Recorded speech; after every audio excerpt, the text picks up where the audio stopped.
안녕하세요. 놀고 싶은 아빠 제이콥입니다. 오늘은 제가 계속해서 여러분들에게 말하고 있고 제가 중요하다고 생각하는 그 리테일 테라피에 대해서 나눠볼게요. 리테일 테라피가 과연 무엇일까?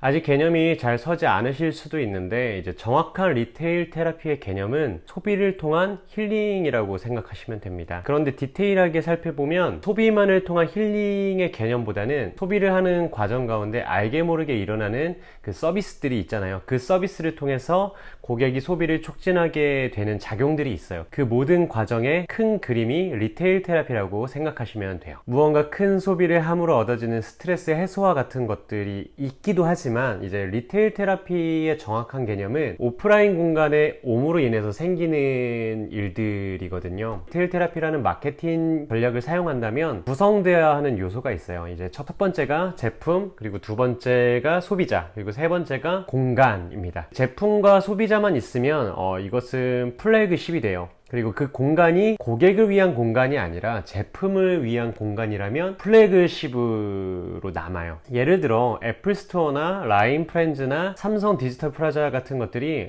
대표적인 플래그십 스토어라고 할 수 있죠. 그런데 제가 소개했던 더 현대 서울이나 스타벅스 양평 DTR이나 더 스테이 힐링파크 등과 같은 곳을 리테일 테라피라고 정의할 수 있어요. 보셔서 알겠지만 공간이 제품을 위한 공간이 아니라 고객을 위한 공간이 마련된 거죠. 일반 카페와는 달리 여가와 서비스를 체험할 수 있는 공간인 거죠. 예를 들어 우리가 어떤 백화점에 가게 되었을 때 당연히 무언가를 사려고 하는 목적으로 갈 수도 있지만 요즘은 오프라인보다는 온라인에서 구매를 하는 것이 상대적으로 더 저렴하게 구매할 수 있어요. 그렇다면 오프라인 매장은 과연 필요 없는 것인가 라는 물음이 있을 텐데 절대 아니죠. 제가 계속 이야기하는 것처럼 오프라인의 가치는 더 커지고 있습니다. 이 오프라인이 온라인보다 가격이 비싼 이유는 장소 임대료나 관리비나 그리고 인건비들이 포함되거든요. 오프라인에서 이루어지는 리테일 테라피는 이것을 극대화해서 서비스로 제공하는 것이죠. 예를 들어 제가 소개했던 더 현대서울의 사운즈 포레스트를 보시면 그곳에 우리가 실질적으로 비용을 지불하지 않아도 이용할 수 있습니다. 그곳에 있으면 눈에 띄는 플래그십 스토어들이 보이죠. 그러면 우리가 생각하지 않았던 소비가 이루어지는 겁니다. 소비라는 것이 당연히 우리가 필요에 의해서 사게 되기도 하지만 소비자의 시각과 청각을 자극함으로써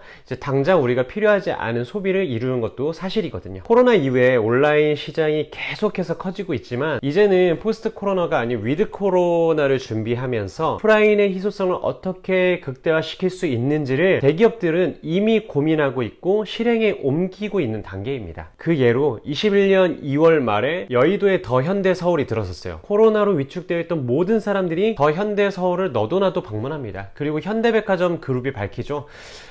현대백화점 그룹 최초로 리테일 테라피를 적용했다고. 그리고 바로 이어서 현대백화점 목동점에 글라스하우스를 선보입니다. 그렇다고 해서 현대백화점만의 전략이다, 현대백화점의 행보다 라고 말할 수는 없는 것 같아요. 현대백화점과 이제 백화점 유통 3사 중에 롯데백화점과 신세계백화점의 행보를 보면 6월에 동탄의 롯데백화점이, 그리고 8월에 대전의 신세계 사이언스 컴플렉스를 선보인다고 합니다. 롯데백화점은 복합문화공간인 오픈하우스, 그리고 개방형 명품관 아트리움, 중층의 테라스 파크를 도입한다고 하였고, 신세계 또한 단순 소비자와 상품을 연결하는 기능을 넘어서 고객들이 새로운 경험, 엔터테인먼트 서비스를 누리는 라이프 스타일을 창출한다고 하였죠. 오프라인만이 줄 수 있는 차별점이 분명히 있다는 거죠. 코로나로 인해서 이커머스 시장이 분명히 강해진 것은 사실이죠. 그렇지만 결국 사람들은 밖으로 나오고 싶어 합니다. 결론적으로 리테일 테라피가 경제 활성화를 시키는데 큰 도움이 될 거라고 저는 생각을 해요. 그리고 대기업들이 주목하고 있지만 그동안 우리가 느끼지 못했던 리테일 테라피는 생활 주변에 이미 와 있어요. 루프탑 카페나 루프탑 레스토랑들이 그 예예요. 소비를 통해 좋은 자리를 선점하고 서비스를 제공받음으로 인해서 얻어지는 효과들이 있잖아요. 우리나라에는 리테일 테라피의 대중화가 코로나로 인해서 조금 더 빨리 왔다고 생각을 해요. 동남아나 이런 해외 여행지에 가면 백화점들에 보면 우리나라에 없던 정원 문화가 굉장히 발달해 있거든요. 분명 아직 오프라인에서 대중들이 모이는 것에 불편함을 느낄 수 있는 분들이 있을 거예요. 그렇지만 지금이 위드 코로나 시대라면 방역과 사회적 거리두기는 저는 필수라고 생각을 합니다. 그렇다면 오프라인은 어떻게 할 것인지를 고민해야 할 것 같아요. 실제로 대형마트나 백화점 등에서는 상대적으로 방역이 철저하게 되고 있어서인지 체감상으로는 코로나 감염이 그렇게 많지 않았던 것 같아요. 아예 없었던 것은 아니지만 이제는 개인의 방역이 요구되는 시대이다 보니까 오프라인의 희소성은 저는 더 커질 거라고 봅니다. 오늘은 여기까지였습니다. 구독과 좋아요, 알람 설정 눌러주시고 지금까지 놀고 싶은 아빠 제이콥이었습니다. 감사합니다. 안녕.